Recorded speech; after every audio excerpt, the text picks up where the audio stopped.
روزے کے دوران انہیلر کا استعمال کرنا، جو عموماً جن لوگوں کو سانس کی تکلیف ہوتی ہے نا تو وہ انہیلر یوز کرتے ہیں. اب ظاہر ہے اگر اس کی عام اجازت دی جائے تو پھر تو یہ سگریٹ پینے والے بھی سوٹے لگائیں گے اپنے. تو انہیلر میں ظاہر دوائی بھی اندر جا رہی ہے، حلق سے نیچے ہی اتر رہی ہے، صرف آکسیجن والا معاملہ نہیں ہوتا. اس میں اگر کوئی پرماننٹلی کوئی مریض ہے جسے روزانہ یوز کرنا پڑتا ہے، اس کے لیے تو کوئی اجتہاداً کوئی گنجائش نکالی جا سکتی ہے. باقی کبھی کبھار اگر کسی کو ایسا مسئلہ ہوتا ہے تو ٹھیک ہے، وہ پھر ایک روزے کی قضا دے لے. اور اگر پھر بھی وہ روزہ کنٹینیو کرنا چاہتا ہے، وہ یہ سمجھتا ہے کہ انہیلر سے روزہ نہیں ٹوٹتا، تو ایٹ لیسٹ جس روزے میں وہ انہیلر کو یوز کرے ایک روزے کے ایکویلنٹ فدیہ، ایک وقت کے مسکین کا کھانا ضرور دے لے، تاکہ قیامت والے دن اگر اس میں کوئی پکڑ ہو تو آپ کے پاس چھوٹنے کی راہ موجود ہو. ادروائز جو آپ انہیل کر رہے ہیں ظاہر ہے وہ تو حلق سے پھر نیچے دوائی بھی آپ لے کے جا رہے ہیں. تو کوشش کریں کہ یہاں تک نوبت نہ آئے. اور باقی اگر کسی کے ساتھ مرض والا ایشو ہے تو وہ تو ویسے روزہ چھوڑ بھی سکتا ہے. اگر پرماننٹلی کوئی مریض ہے تو وہ تو فدیہ ہی دے، روزہ چھوڑ بھی سکتا ہے، جس طرح کہ شوگر کے مریض ہیں. کیا آنے سے کیا روزہ ٹوٹ جاتا ہے؟ وامٹنگ سے، جسے ہم الٹی کہتے ہیں. تو کیا آنے سے روزہ نہیں ٹوٹتا. صحیح بخاری میں موجود ہے کہ جب حضرت ابو ہریرہ رضی اللہ تعالیٰ عنہ سے پوچھا گیا کہ کیا آنے سے روزہ ٹوٹ جائے گا، تو انہوں نے کہا کیا آنے سے روزہ کیسے ٹوٹے گا؟ روزہ تو چیز جسم میں داخل کرنے سے ٹوٹتا ہے، جو چیز جسم سے نکل رہی ہے وہ کیسے روزہ توڑ دے گی؟ بڑی لاجیکل بات ہے. اور ساتھ عبداللہ ابن عباس کا قول بھی موجود ہے بخاری میں تعلیقاً، ان کی پوری اسناد مصنف ابن ابی شیبہ میں، کہ جسم میں کوئی چیز داخل کرنے سے روزہ ٹوٹے گا، نکلنے سے نہیں ٹوٹے گا. البتہ اس پہ اجماع ہے کہ اگر کوئی شخص جان بوجھ کے کیا کرتا ہے تو اس کا روزہ ٹوٹ جائے گا.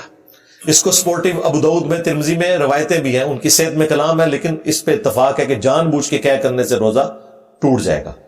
خود بخود بیماری کی وجہ سے کیا آ گئی تو روزہ نہیں ٹوٹے گا. لیکن کسی شخص کو فجر کے بعد کیا آ گئی ہے اور جو کچھ کھایا تھا باہر نکل گیا اور ابھی 14-15 گھنٹے کا روزہ باقی ہے تو نبھا تو نہیں سکتا. تو اس کے لیے ابو داؤد میں حدیث موجود ہے کہ نبی الاسلام کے ساتھ ایک دفعہ یہ کیا والا معاملہ ہوا تو آپ نے اپنے روزے کو افطار کر لیا. تو اگر آپ کو یہ خدشہ ہو کہ میں خالی پیٹ روزے کو نہیں نبھا سکتا، تو چاہے خود بخود بھی کیا آئی ہے، آپ کے پاس آپشن ہے، چاہے تو اس روزے کو کنٹینیو کریں، خواہ اس روزے کو ختم کر دیں اور بعد میں ایک روزے کی قضا دے دیں. یہ آپ کے پاس آپشن موجود ہے. روزہ ٹوٹے گا نہیں جب تک کہ خود کہنا جان بوجھ کے کرے کوئی شخص. آٹومیٹیکلی آ جائے تو روزہ نہیں ٹوٹے گا. اسی میں آپ سمجھ لیں کہ جو بعض اوقات سحری کے بعد کھٹے ڈکار آ جاتے ہیں اور بعض اوقات تھوڑا سا کھانا منہ میں آ کے آٹومیٹیکلی اندر چلا جاتا ہے، لوگ بڑا وہم کرنا شروع کر دیتے ہیں، ان کا بھی روزہ اس طریقے سے نہیں ٹوٹے گا. اس پہ تو انسان کا کوئی اختیار نہیں ہے. کیا روزے کی حالت میں آپ سر پہ پانی ڈال سکتے ہیں گرمیوں میں؟ تو وہ ابو داؤد میں حدیث موجود ہے. عبداللہ ابن عمر کہتے ہیں کہ میں نے نبی علیہ السلام کو گرمیوں میں روزے کی تکلیف کو دور کرنے کے لیے سخت گرمیوں میں نبی علیہ السلام کو اپنے سر مبارک پہ پانی ڈالتے ہوئے دیکھا ہے. آپ غسل بھی بار بار کر سکتے ہیں روزے کو ٹھنڈا کرنے کے لیے. آپ گیلی چادر لینا چاہتے ہیں وہ بھی لے سکتے ہیں. اور بعض اوقات منہ بہت زیادہ خشک ہو جاتا ہے بعض لوگوں کا، وہ کلی بھی کر سکتے ہیں. کلی کر کے ایک بار پانی پھینک دیں، دیٹس آل. کئی لوگوں کو میں نے دیکھا وضو کے بعد بھی 50 دفعہ تھوکتے رہتے ہیں. یہ غلو ہے دین کے اندر. امام بخاری باقاعدہ صحیح بخاری میں تعلیقاً یہ روایتیں لے کے ہیں جو میں نے بتایا، مصنف ابن ابی شیبہ میں پوری اسناد ہے، اور امام بخاری نے ان کو اسپیشل نقل کیا ہے کہ ایک تابعی کا قول نقل کیا ہے امام بخاری نے کہ کلی کرنے کے بعد جو پانی منہ میں رہ جاتا ہے وہ اگر کوئی شخص نگل لے تو اس سے روزہ نہیں ٹوٹے گا. یہ امام بخاری نے باقاعدہ لکھا ہے. مراد یہ کہ کلی کی اب جو منہ میں ٹھنڈک باقی ہے وہ اگر حلق میں چلی بھی گئی ہے یا اس کی وجہ سے تھوڑا سٹیبل ہو گیا بندہ گرمی میں تو ٹھیک ہے، اس سے کوئی روزہ نہیں ٹوٹے گا. اور یہ بڑی افیکٹو چیز ہے. بعض اوقات جو لوگ ٹوتھ پیسٹ زیادہ یوز کرتے ہیں نا تو ان کو پیاس بہت زیادہ لگتی ہے روزے کی حالت میں، یا آپ سحری کر کے سو گئے اور کوئی آپ نے ایسی چیز کھائی بھی تھی اور فجر پڑھ کے آپ سوئے اور 4-5 گھنٹے بعد اٹھے منہ خشک ہوا ہوتا ہے، اب وہ تو روزہ لگنا شروع ہو جائے گا، تو بھئی کوئی مسئلہ نہیں، غسل کریں، کلی کریں، جیسے ہی منہ میں وہ پانی جاتا ہے نا تو منہ کی خشکی ایڈریس ہو جاتی ہے، وہ کلی آپ باہر پھینک دی، دیٹس آل، باقی جو تری اندر رہے گی وہ آپ کو روزے کو ڈسٹرب نہیں کرے گی۔ میں سمجھتا ہوں چند قیمتی مسائل جو ہیں ان میں سے ایک مسئلہ یہ ہے جو میں نے آپ کو بتایا، یہ عام لوگوں کا کریٹیکل مسئلہ ہے، کیونکہ غسل جنابت تو آپ کر سکتے ہیں نا روزے کی حالت میں۔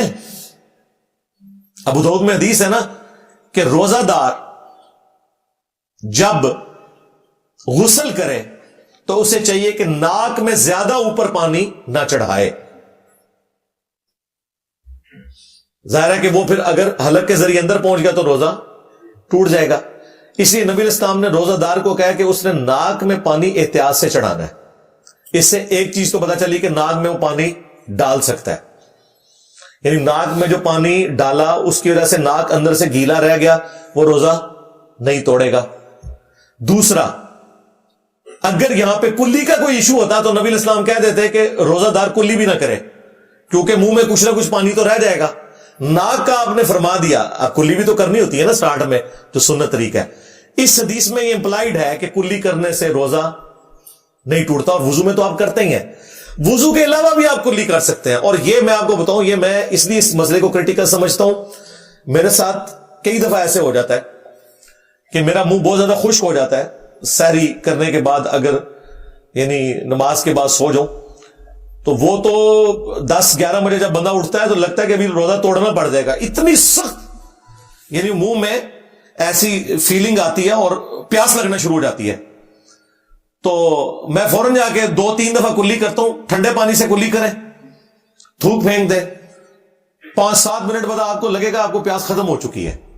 اور یہ شریعت نے آپ کو آسانی دی ہوئی ہے، یہ روزہ توڑنے میں نہیں آتا، یہ کریٹیکل مسئلہ تھا اس لیے میں نے اس کے اوپر ذرا تفصیلی گفتگو کی ہے۔ کیا آنکھ میں سرما ڈالا جا سکتا ہے؟ تو امام بخاری یہ بھی تعلیقاً لے کر آئے ہیں کہ روزہ دار عبداللہ ابن مسعود کہتے ہیں کہ وہ سرما لگا سکتا ہے۔ اب رہا دوائی والا مسئلہ، اب سرما تو ایک سالڈ چیز ہے، وہ تو آنکھوں میں رہتی ہے، اب دوائی والا مسئلہ یہ ہے کہ دوائی جو آنکھ میں ٹپکائی جاتی ہے تھوڑی دیر بعد حلق میں اس کا ذائقہ آ جاتا ہے، اس لیے دوائی والے معاملے میں آپ احتیاط کریں۔ ہاں پانی ڈال سکتے ہیں، وہ کوئی مسئلہ نہیں ہے، البتہ اگر کوئی سرمے کے اوپر قیاس کرتے ہوئے دوائی بھی آنکھوں میں استعمال کرتا ہے، حنفی تو کہتے ہیں کہ روزہ ٹوٹ جائے گا، لیکن یہ اجتہادی مسئلہ ہے، میں تو بہرحال اوائڈ کرتا ہوں کہ آنکھوں میں دوائی نہ ڈالوں روزے کی حالت میں، لیکن اگر کوئی ڈالتا ہے اور وہ اس سے سہارا لینا چاہتا ہے تو یہ مسئلہ اجتہادی ہے، اور جیسے اس کے حلق میں کوئی ذائقہ آئے وہ تھوک دے، 1-2 بار تھوکنے سے مسئلہ ایڈریس ہو جائے گا انشاءاللہ۔